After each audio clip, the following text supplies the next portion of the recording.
What's up, good people? Mark Holmes here, and as always, I want to say thank you all for watching, commenting, subscribing, and being part of Jobu's Day Job. Hope everybody's having a wonderful, great day. We're in the middle of the Christmas holidays, and I hope that all your Christmas dreams came true. For me, we are here at the Red Brick House, and I just want to give you guys a little bit of an update on where we are. I have several properties that are down here. And it seems like whenever I get started working here on the Red Brick House, I've had to have a turnover with tenants on other properties, and I've had to work on those. In fact, I've had three well, we actually purchased one property and rebuilt it, and then we had two other tenants that have moved out. And so in between working on this, working on those, we're now kind of in a holding pattern. But I'm just finished off the last unit. The woman's going to be moving in next week, which is great news. So we're going to be able to start getting back working on here. And we do have some news on the electrical, and I don't know exactly how it happened, but we had the electric panel. We went through, we connected our electric panel, got all that squared away, have our GFI outlet that's here. We've got the meter base put on. We've got, of course, all of our wiring set for the meter base, and inspected by the city, passed with their blessing. They turn the paperwork over to Dominion Virginia Power, which then schedules doing the service. Well, I'm not sure exactly how, but I kept saying when we ended up getting in contact to set service up for it, that it is new service that has to be installed.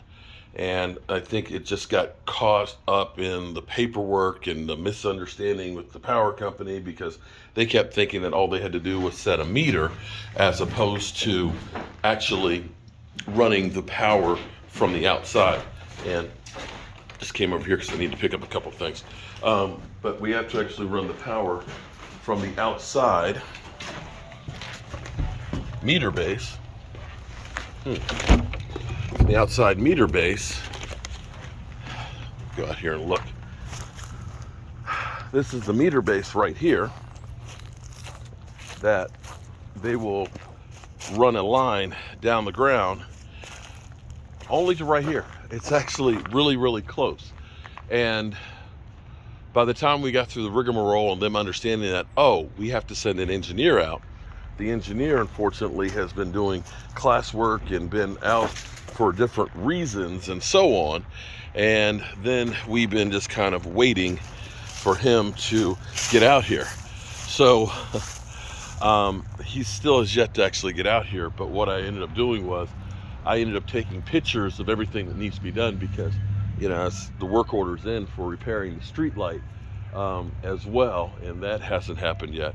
And when he saw the pictures, he's like, oh, that's easy, because it's literally 20 feet. Just got to do a trench for 20 feet. So he said they'll email me a permission slip to dig the trench work and connect it. And they said hopefully early January, maybe the first or the second week, they'll be able to come out and do that. I would love for that to happen, because I will really be ready to kind of rock and roll in here. The thing that's kind of interesting to me is this.